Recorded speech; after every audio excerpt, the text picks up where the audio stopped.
Eu peço aos irmãos que possam ficar de pé, só mais um breve momento. E abram suas Bíblias, e eu vou pedir para que o irmão projete aqui na versão NVI, tá bom? 1 Pedro, capítulo 1. Eu vou ter que trocar a minha Bíblia, porque toda vez que eu vou preparar alguma coisa, eu tenho que ficar olhando em uma e em outra, aí eu chego na NVI e falo assim, essa tradução está melhor, aqui está melhor, né? Mas, vamos lá. 1 Pedro 1, 13 a 16. Ok? Diz assim a palavra do Senhor. Portanto, estejam com a mente preparada, que o Senhor nos prepare e tenha preparado cada um de vocês, irmãos, assim como falou meu coração. Prontos para agir, mantenham-se alertas e ponham toda a esperança na graça que será dada a vocês quando Jesus Cristo for revelado. Como filhos obedientes, não se deixem moldar pelos maus desejos de antes, quando viviam na ignorância. Mas, assim como é santo aquele que os chamou, sejam também santos em toda a sua conduta, pois está escrito, sejam santos porque eu sou santo, diz o Senhor. Amém? Feche seus olhos.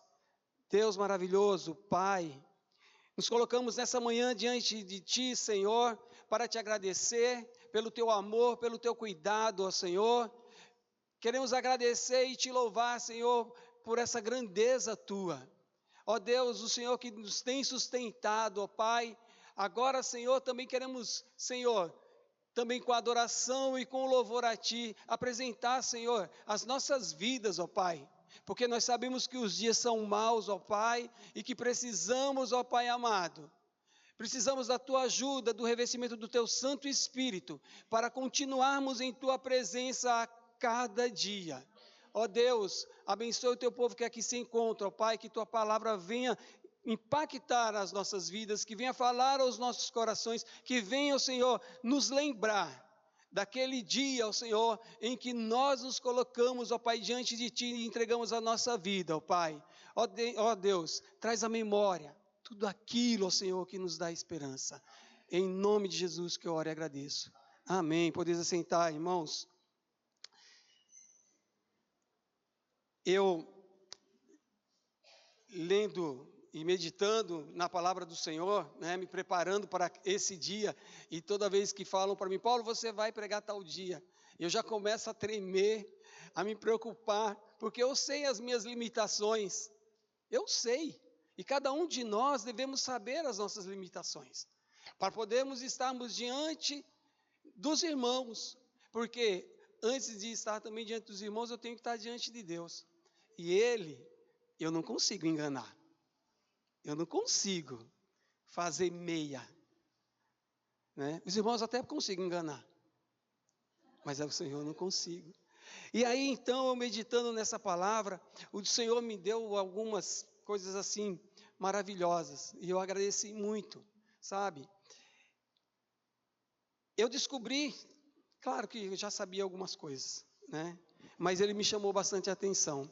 Deus sempre buscou estar em comunhão com o homem. Eu falo com o homem, a sua criação, comigo, com você.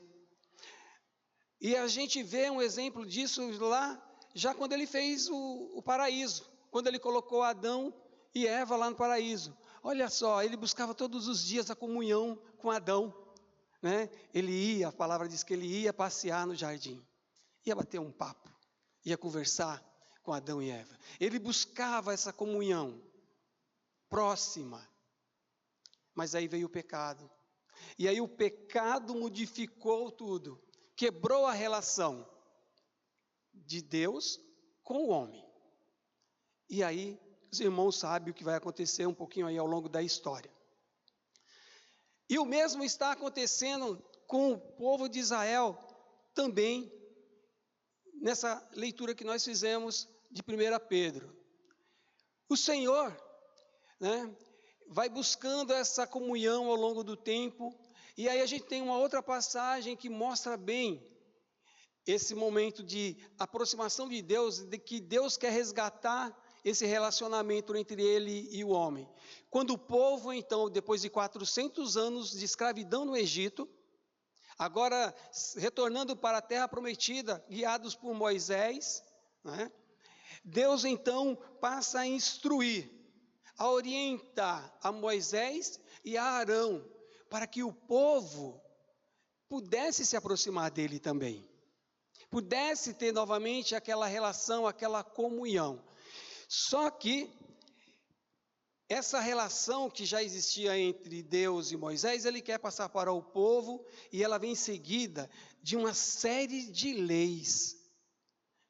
Moisés, Arão, fala lá com o povo, olha, para a gente ter uma relação mais próxima a partir de agora, o povo vai ter que fazer sacrifícios. E não eram poucos não, irmãos. Olha só, a relação de sacrifícios. Tinha que ser feito holocaustos, oferta de manjares, sacrifícios de paz ou graças, sacrifícios pelos erros, sacrifícios pelo sacrilégio. E além de todos esses sacrifícios, eles tinham que, né, estarem sempre atentos ao calendário litúrgico que existia entre o povo de Israel. Tinha festa. Então, tudo isso era para fazer com que o povo estivesse dentro de uma comunhão com Deus.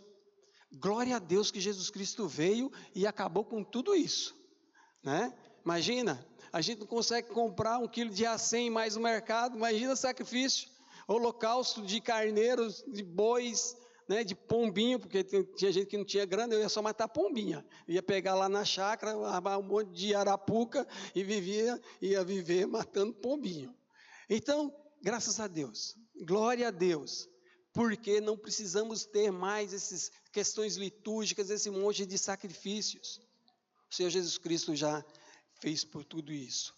Olha só, eu li 1 Pedro, mas eu estou indo lá em Levítico.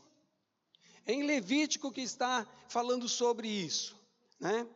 O livro de Levítico, ele vem falar e vem conversar com essa passagem de Pedro, porque termina dizendo assim: sede santo porque eu sou santo. E por que devemos buscar estarmos sempre, né, dentro desse contexto, buscando a santidade? Olha só, santidade significa ser separado para uma vida santa em comunhão com Deus. E para isso acontecer, tínhamos que cumprir um monte de leis, de ritos, comandados pelo sacerdote. O livro de Levítico é considerado de uma importância tão grande, olha só, para o povo judeu, o livro de Levítico era a escola bíblica dominical. O judeu, ele primeiro tinha que aprender como adorar ao Senhor, como se relacionar com Deus. E aí ele tinha que saber todos aqueles ritos, todas aquelas questões de sacrifícios, tá? Então, toda criança tinha que aprender o caráter de Deus, aprender a vontade de Deus, né? A santidade de Deus. Então, ele tinha essa responsabilidade. Cada indivíduo tinha essa responsabilidade de buscar, aprender como adorar a Deus e como buscar estar puro diante de Deus. Em Levítico 19, 1 e 2, está escrito: disse ainda o Senhor a Moisés: diga o seguinte a toda a comunidade de Israel: sejam santos, porque eu,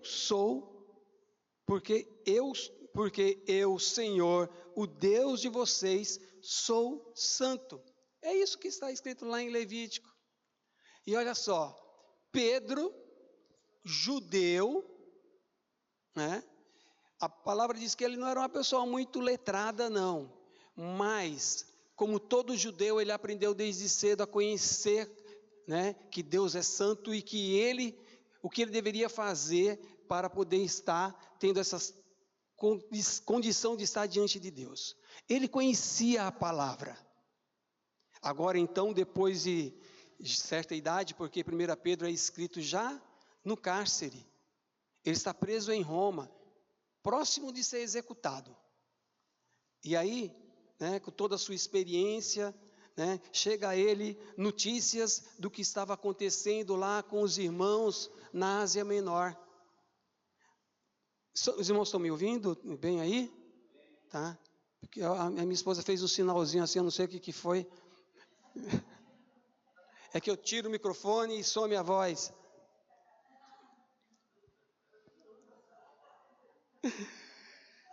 Ele está sabendo o que está acontecendo lá na Ásia Menor e chega essa notícia a ele lá dentro da prisão em Roma.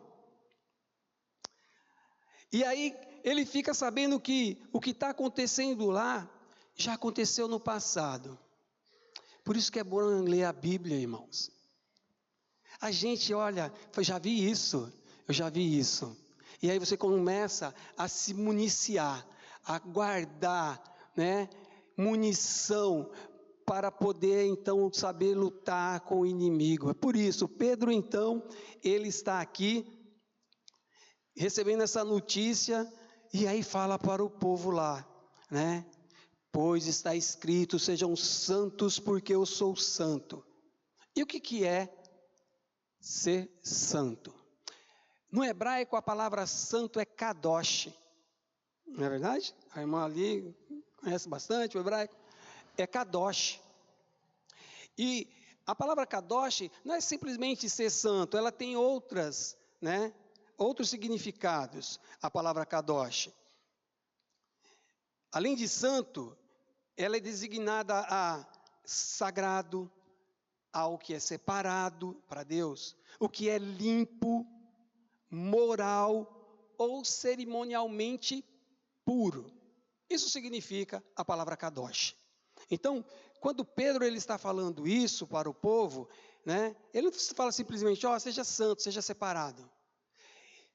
A santidade é a separação de tudo que é profano e que corrompe a uma pessoa. Isso significa ser santo. É a dedicação a tudo que é santo e puro. O que pode ser santo e puro dentro da igreja, na vida cristã, para os judeus? Tudo é santo. Pode ser pessoas e objetos. Exemplo?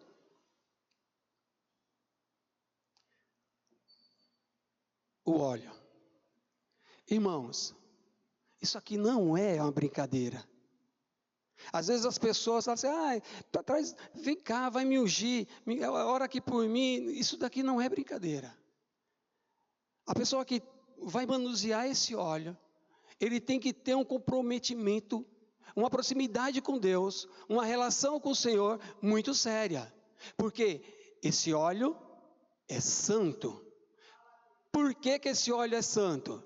Porque nós separamos a Deus, nós dedicamos ao Senhor, e nós cremos que com a fé, nós podemos sermos curados pelo óleo, que foi dedicado a Deus. Objetos santo. Olha só, objeto santo. Isso aqui foi dedicado, os instrumentos que estão aqui no altar foram dedicados ao Senhor, à casa do Senhor. E por que ele é santo? Porque nós fizemos isso, separamos, dedicamos. Irmãos, vinha alguém de fora e tocar, e manusear. Se nós sabemos e conhecemos a vida de quem faz isso, é profanação, é maldição que está sendo trazido para a vida dele. Primeira coisa. Porque ele tem que saber que ele não pode tocar. Porque isso aqui foi dedicado e separado a Deus. É maldição para a igreja. Sabe por quê? Porque nós dedicamos ao Senhor os instrumentos. O altar. É muito sério. Quando nós pegamos e colocamos alguém que não tem uma comunhão com Deus tocar no que é dele. A Bíblia fala sobre isso. Eu não estou falando novidade, está escrito isso que eu estou falando, tá bom? Mas é apenas para lembrar, porque nós temos um problema sério. Começamos a viver de apenas ouvir o que os outros falam. E esquecemos de buscar na palavra o que o Senhor tem para nós. Começa a ler, irmãos. Eu vou ver fulano de tal, vou ver o profeta fulano de tal, vou ver... Começa a ler a palavra também. Sabe, a palavra diz que nós devemos estar examinando as palavras enquanto o outro está falando. Não é bem assim, né? Eu estou falando aqui, você está assim. Não, mas é aquela palavra de que você precisa conhecer a palavra de Deus, para que quando alguém estiver falando aqui, você possa estar, remoendo, ruminando, avaliando, tá? Então, objetos e pessoas, né, são separadas, pode ser santificado, dedicado ao Senhor. Então, o óleo da unção, os instrumentos musicais e a responsabilidade de cada um de nós. O apóstolo Pedro, então, como eu disse, ele conhece bem a palavra, né? Quando ele está escrevendo ao povo, ele quer ali, então, orientá-los, né? Ele está baseado nela.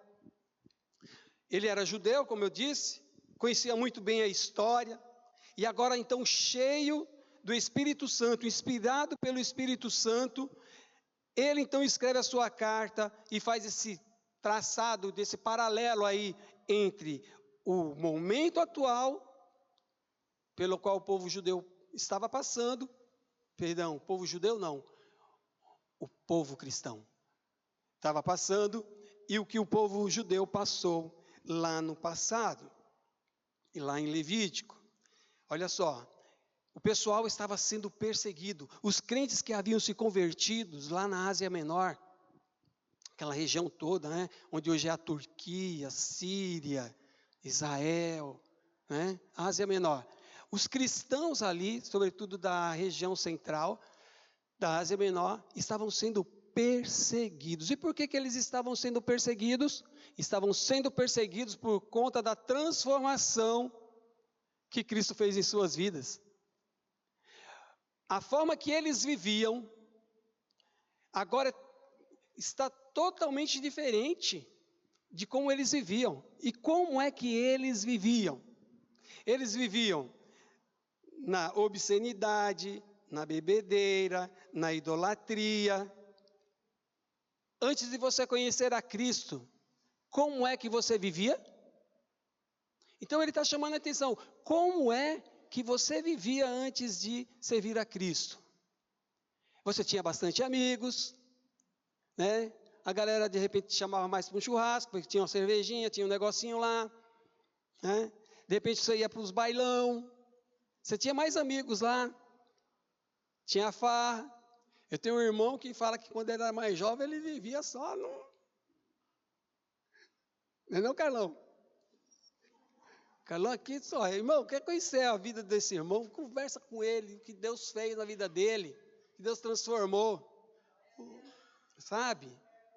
Então era um monte de amigos. E aí, Paulo está escrevendo para eles porque eles passaram a serem perseguidos por conta da transformação que Cristo fez em sua vida. Só que, quando a gente não tem um apoio, um ombro amigo, alguém para poder falar assim, opa, está errado, querido, sai dessa, vem para cá, ó. Isso aí Deus não fala, né? Cristo não aprova esse negócio não. Quando a gente não tem alguém para nos dar um conselho, a gente começa já, né, a fazer meia boca, eu posso, estou com um pezinho lá, um pezinho aqui, não faz mal eu ir ali, não faz mal eu estar com a... né? Mas faz, e aos poucos então Satanás vai tirando você do caminho. Então, esses irmãos de origem gentílica, como você e eu, estava passando por essas provações. Mas agora convertidos, então, sofrem essas perseguições. Eu vou pedir para os irmãos abrir novamente a sua Bíblia lá em 1 Pedro. Olha só o que eles estavam passando. Irmão, coloca aí de novo na tela. Tá, Carol. Carol, Coloca aí, 1 Pedro 4, de 1 a 5. Diz assim, ó. Pois, já que Cristo padeceu por nós, opa, essa é a minha versão.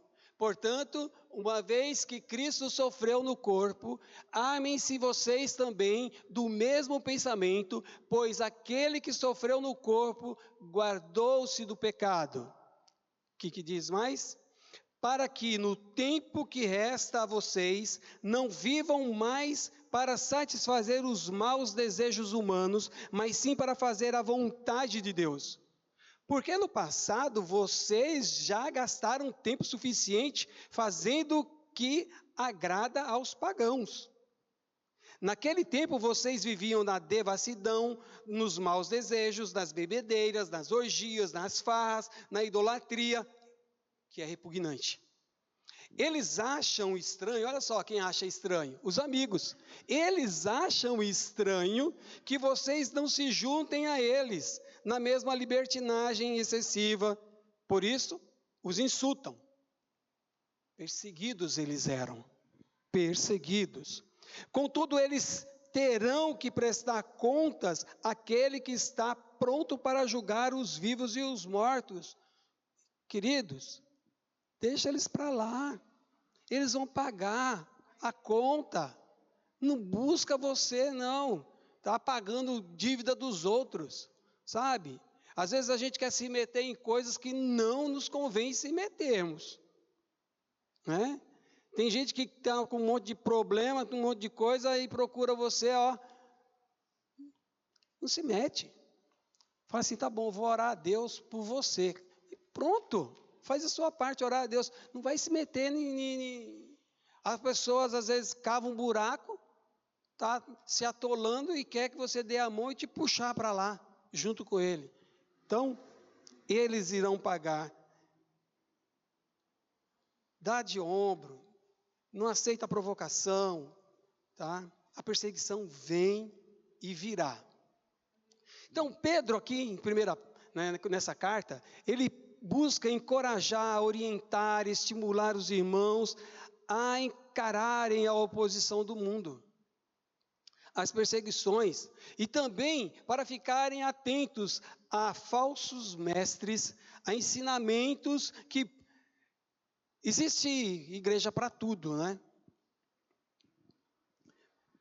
Aqui você pode, aqui você não pode, aqui você pode. Tem igreja que, né? Ou não vou falar de igreja, tem irmãos que ainda acham que pode sempre, né, arranjar um jeitinho, porque Deus é amor, porque Deus não liga para isso, tá? Então, fique atento, irmãos, aos falsos profetas, sobretudo aqueles que gostam muito de, né, puxar o fio da lã, de comer uma gordurinha, né, daqueles que gostam muito. Pastores e líderes que gostam muito de dinheiro, os crentes podem fazer tudo na igreja. Tudo, está tudo bem. Sobretudo se for alguém que tenha, né, ali um dízimo bom, uma oferta boa, sempre está, ou que de vez em quando aparece na igreja, mas que desde que venha e dê o seu dinheiro. Tudo bem.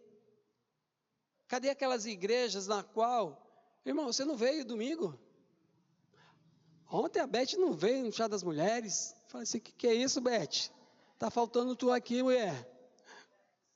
Né? Pessoas que não estão acostumadas. Sônia também não veio.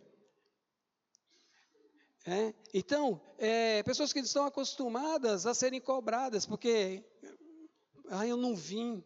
E aí daqui a pouco muda, né? Se não liga, é porque não me ama. Se liga, é porque fica pegando no meu pé. Ó, coisa de louco. Como que vai, né, fazer um negócio desse? Então, o apóstolo lhe chama a atenção para que aquele povo mantenha-se no centro da vontade de Deus.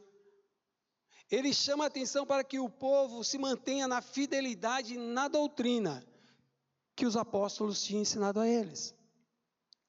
Eu vou pedir para que abram novamente, aqui na tela, Levítico 18. Precisa abrir não a Bíblia, irmãos. Levítico 18, 3 até o 5.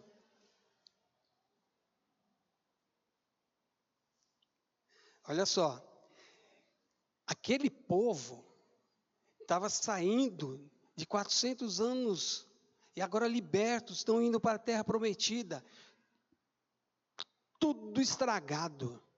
Aquele povo, não pense que era o povo lá de trás, não, está tudo misturado, e outras, junto com eles, estão indo outros povos, lá da África, né? Está misturado, era um escravo também, opa, está libertando esse aqui, eu estou indo junto, o cara aproveitou, a debandada e foi no meio também. Pessoas que não tinham compromissos com Deus, mas que agora, para estarem fazendo parte da congregação do Senhor, precisam se enquadrar. Daí então essas leis. E aí Moisés recebe do Senhor o recado e diz assim, o Senhor fala para Moisés, esse povo aí está tudo torto, rapaz. Você precisa daí mandar um recado para eles aí. Esse povo, eles não procedem como eu desejo, eles procedem como no Egito. E aí diz lá, Levítico 18:3, não, esse povo não deve proceder desse jeito. Não procedam como se procede no Egito a partir de agora. Obedeçam então, perdi aqui. Não procedam como se procede no Egito, onde vocês moraram, nem como se procede na terra de Canaã, para onde eu estou os levando. Não sigam as práticas deles. Não proceda como faziam no Egito e não proceda como eles também fazem. E o que eles fazem? Não praticam, né? A vontade de Deus. Pratiquem as minhas ordenanças, diz o Senhor. Obedeçam aos meus estatutos, sigam-nos. Eu sou o Senhor, o Deus de vocês. Obedeçam aos meus estatutos e ordenanças, pois quem os praticar viverá por eles. Eu sou o Senhor. E aí, eu falei assim, vamos ver o que esse povo fazia? Lá no 19:23. Vai lá, Carol. 19:23. Olha só o que eles praticavam. Quando vocês entrarem na terra e plantarem qualquer tipo... Não, 19... perdão, Carol. É 18, 19 ao 23. 18, 19 ao 23. Aí diz assim o Senhor, o que vocês não vão fazer mais a partir de agora? O que faziam de repente lá no Egito, e o que o povo, para onde vocês estão indo, que eu vou tomar essa terra deles, mas eles praticam, por isso o Senhor quer que não se misture. Olha só, não se aproximem de uma mulher para se envolver sexualmente com ela, quando ela estiver na impureza da sua menstruação. Próximo. Não tenha relações sexuais com a mulher do seu próximo. O que valia lá vale até hoje, né, irmãos? E Jesus Cristo veio e deu uma torcidinha a mais. Nem olhe, nem pense. Né? Então, não se entregue aos filhos para serem sacrificados a Moloque. Né? A tradução diz assim, não entregue sua semente, algumas traduções. Então, olha só, pessoas lá em Canaã sacrificavam os seus filhos ao deus Moloque. Não profane o nome do Senhor. Não se deite com um homem com quem se deita com uma mulher, é uma prática detestável. Está sendo gravado? Então, de repente eu posso receber uma notificação, porque eu falei isso. Porque a palavra do Senhor condena a relação entre dois homens ou duas mulheres. E não é só porque é dois homens e duas mulheres. Condena quando tem uma relação entre um homem e uma mulher que não sejam casados. Então a coisa vai mais além, tá? Então, não tenha relações sexuais, um homem com homem, mulher com mulher, mas só que eles iam mais, né? Tinha a tinha a relação com animais, a zoofilia. É isso. Zoofilia que fala? Oi? Que chama-se bestialidade também. Então, não tenha relações sexuais com um animal, contaminando-se com ele. Mulher nenhuma se porá diante de um animal para ajuntar-se com ele. É depravação. É isso que acontecia lá, na caminhada do povo à terra prometida. E é isso que também acontecia lá nos tempos de Pedro, com os povos gentílicos. Lembre-se, o império que dominava esse momento era o Império Romano. Devassidão. Antes dele, o grego, devassidão, hedonismo e tudo mais. E olha só, a gente está falando do século I. Isso é o século I. Aí eu fui ver, bom, é século I, está acontecendo isso. Aí eu fui buscar, quando foi que aconteceu lá em Levítico? Século XV a.C. 15 a.C. estava acontecendo isso. 15 séculos depois está acontecendo isso. Século XVI, portanto 15 séculos depois, vem então Martinho Lutero e faz a reforma. E ele vai declarar e falar contra tudo isso que estava acontecendo lá. Irmãos, não sei se é cristoincidência, mas 15 séculos depois, século XXI, tudo que nós lemos aqui, tudo está acontecendo. E nós temos nos posicionado como? Temos feito o quê?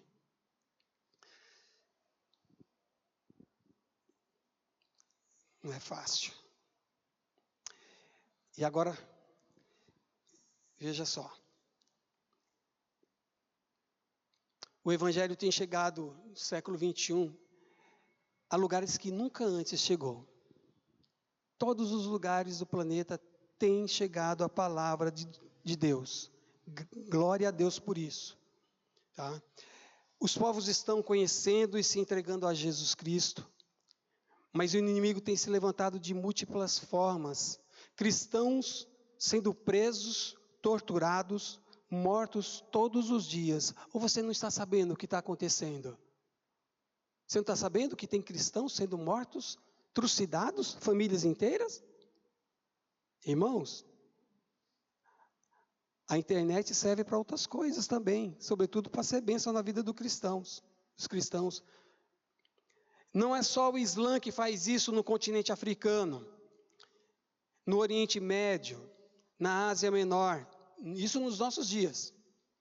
Na Europa e na América, governos estão cada vez mais proibindo os cristãos de professarem a fé em Jesus Cristo. Leis têm sido criadas com o intuito de calar o povo de Deus. Igrejas estão sendo fechadas, pastores presos, propriedades tomadas. Não pense que é lá fora, não. Aqui no Brasil já está acontecendo isso. No Brasil, diversas ações têm sido tomadas para calarem os cristãos. Ou você não está sabendo disso? Projetos de leis criadas esperando o momento oportuno de serem apresentadas e aprovadas no Congresso Nacional. Basta apenas a turma deles chegarem no poder. É só eles terem maioria. Acabou. Talvez então a gente vai viver aquilo que a gente sabe que vai passar. Uma perseguição pesada. Pesada. Tá? Muitos de nós, no entanto, estamos desatentos, alheios, ou até mesmo flertando com o inimigo. É fato, irmãos, dentro da nossa igreja, das nossas igrejas, da igreja do mundo, tá? Temos crentes flertando com o nosso inimigo, com o inimigo de nossas almas. E aí o que acontece? Tem muita gente esperando que o diabo apareça para ele de rabo e chifre ainda. Tem gente pensando ainda isso. Ai, eu vi o diabo. Opa! Tinha chifre e rabo. Tem gente ainda achando isso. Tem muitos crentes se contentando. Sabe com o quê? Com prato de lentilha. Tem pessoas dentro da igreja se contentando com prato de lentilha. E que sabe quem é que tem dado esse prato de lentilha para esses cristãos? O diabo. E o diabo, ele tem se revestido, se disfarçado de governos, de governantes. E eles têm, se deixado levar por essa conversa. Sabe qual é o prato de lentilha que muitos crentes estão vivendo e que se lambuza e acha que está bom? Porque aquele prato de lentilha é o suficiente para ele, está bom. Eu não sei qual é a bolsa que o irmão recebe. Eu não sei qual é a bolsa que o irmão recebe. Mas é o prato de lentilha. É o prato de lentilha. Que está te cegando a ponto de você aceitar tudo isso que nós estamos vendo aqui.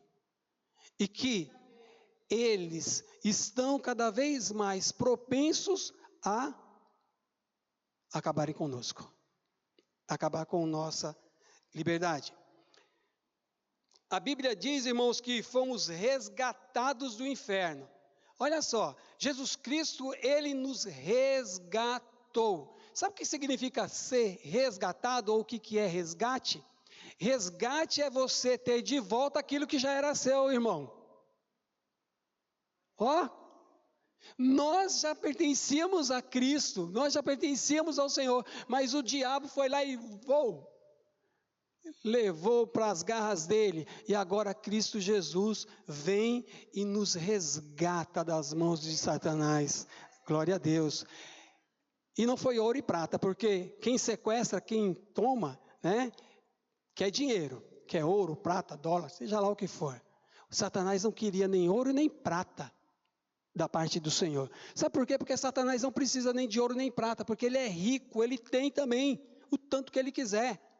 Lembra-se da passagem lá do Senhor, no pináculo? Ele fala assim, não, do pináculo não, no deserto mesmo. Ele fala assim, está vendo todos esses reinos, toda essa glória que eu vou te dar? Se curva para mim. Então Satanás, ele tem poder. Mas ele não queria nem ouro nem prata da parte de Deus. Ele requereu o sangue do Senhor Jesus. Nós somos resgatados, queridos, pela morte, mas uma morte que nos deu vida e que nos dá vida. Glória a Deus. Satanás pensou que ele tinha vencido, mas talvez ele não soubesse, talvez estava cego no momento em que ele fez o acordo lá. E aí ele esqueceu que Jesus Cristo, através da ressurreição, ele então vence a morte, Através da sua ressurreição, através da sua morte, a palavra lá em Apocalipse diz que ele foi lá e as chaves do inferno e da morte está com Cristo. Satanás ficou sem nada. Se ele pensava que ele tinha a chave do inferno, nem a chave do inferno ele tem mais. Está na mão do Senhor Jesus Cristo. Ele pensou que ele tinha poder sobre a morte. Ele não tem, porque está com o Senhor Jesus Cristo. Apocalipse 1,18 vai falar sobre isso. Diz Jesus, eu tenho as chaves da morte e do inferno. Amém? A questão então, terminando, é a seguinte: você e eu estamos preparados para enfrentar o sistema que não aceita mudanças transformadoras que Cristo fez em nossas vidas? Estamos prontos? Estamos preparados para isso? Buscar a santificação, irmãos, é um processo diário, progressivo, de transformação espiritual, no qual o crente se afasta do pecado, se aproxima de Deus e passa a ter uma postura de obediência diária e de rejeição ao pecado. Buscar a santificação não é um mérito próprio para alcançar a salvação, mas uma resposta de amor à obediência, à graça recebida de Jesus Cristo. E enquanto isso, o pecado que afasta o homem de Deus, a santidade busca então essa aproximação e, através dela, a porta do céu permanece aberta. Para termos essa porta aberta, precisamos ter uma mente renovada diariamente, vigiando nossos pensamentos, rejeitar os velhos hábitos do passado viver com sobriedade, termos uma conduta exemplar em todas as áreas da vida. Acima de tudo, saber depender da graça, reconhecer que a transformação diária acontece somente com o Espírito Santo nos auxiliando.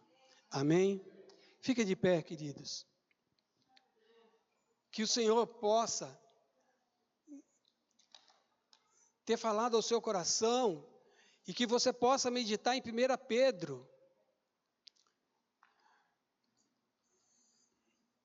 Que você possa meditar então em 1 Pedro, do 13 ao 18. Aliás, leia toda a 1 Pedro, é rapidinho, é curto.